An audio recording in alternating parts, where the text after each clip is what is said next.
देखो, अब देखो अपना जीवन देखना, 1 साल में आप बदल जाओगे। 1 साल में चेहरा बदल जाएगा, जीवन बदल जाएगा। नाम जप करो, आध्यात्मिक शक्ति बढ़ाओ, व्यायाम करो, शुद्ध भोजन करो, शारीरिक शक्ति बढ़ाओ, अभी आप बलवान बन जाओगे। हम धर्म पूर्वक धन कमाएं और धर्म पूर्वक कमाए हुए धन से हम कामना करें, अपनी कामनाओं की पूर्ति करें, तो हमें भगवान की कृपा मिलेगी, हमें मोक्ष की प्राप्ति होगी। अगर अधर्म से हमने धन कमाया, अपनी कामनाओं की पूर्ति की, तो नरक। कोई एकांत में आपके लिए जब सोचे तो ये सोचे कि कितना अच्छा आदमी है, हम मिले तो बहुत अच्छा लगा, नहीं वो आदमी सोचे ऐसे बनो। सबसे बड़ी कमी है जो हम निराश हो जाते हैं। किसी भी स्थिति में निराशा नहीं आनी चाहिए यार।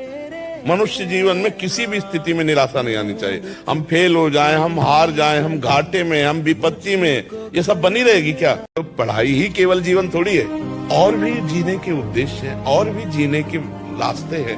केवल पढ़ाई, अगर हम पढ़ाई में नहीं सफल हो पाते हैं तो क्या हमारा जीवन ही बेकार हो जाएगा?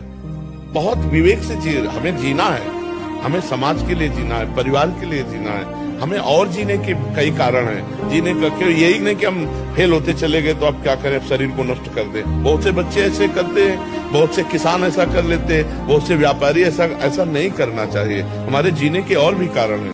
कोई अपना नहीं दिखाई दे रहे, पर ये है नहीं कोई अपने। सच्ची मानिए, सारे संबंध झूठे हैं। तुम किसी के काम लायक हो इसलिए तुम्हें कोई प्यार कर रहा है, और अगर काम लायक ना हो तो यहाँ आप देख लो कोई प्यार नहीं कर रहा।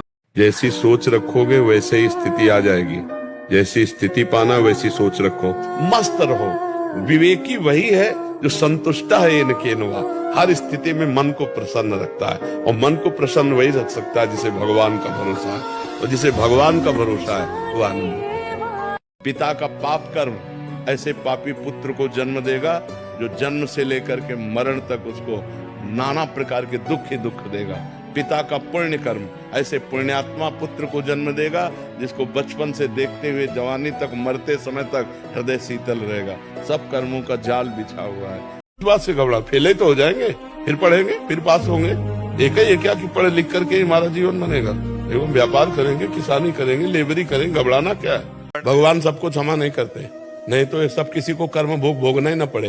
सब मंदिर जाते हैं, सब हाथ जोड़ते हैं, सब जय जय मनाते हैं, नहीं क्षमा करते। क्षमा तब करते हैं तो आज तक किया, हे परमात्मा आज के बाद कदापि नहीं करूंगा और निरंतर नाम जप करूंगा, सही चलूंगा, तो भगवान कुछ दिन देखते हैं और फिर उसको क्षमा कर देते हैं। लेकिन जिनका स्वभाव ही है अपराध करना, गलतियां करना, उनको क्षमा नहीं करना चाहिए। उनका सुधार ही दंड के द्वारा होता है। देखो, हमको एक सिद्ध संत ने बताया था, हम उस समय 16-17 वर्ष की अवस्था के थे, हम बचपन से घर से निकले 13 वर्ष की अवस्था से। उनका नाम सिद्ध बाल योगी था। वो गंगा किनारे ही रेती पे रहते थे। तो जब उनसे मिले, रात्रि में मिलने का अवसर मिला, तो उन्होंने पहली बात कही, हमने अपनी डायरी में लिख रखी थी कि बेटा जो बनना है वो सोचो, जैसा बनना है वैसा सोचो, जैसा सोचोगे वैसा बन जाओगे।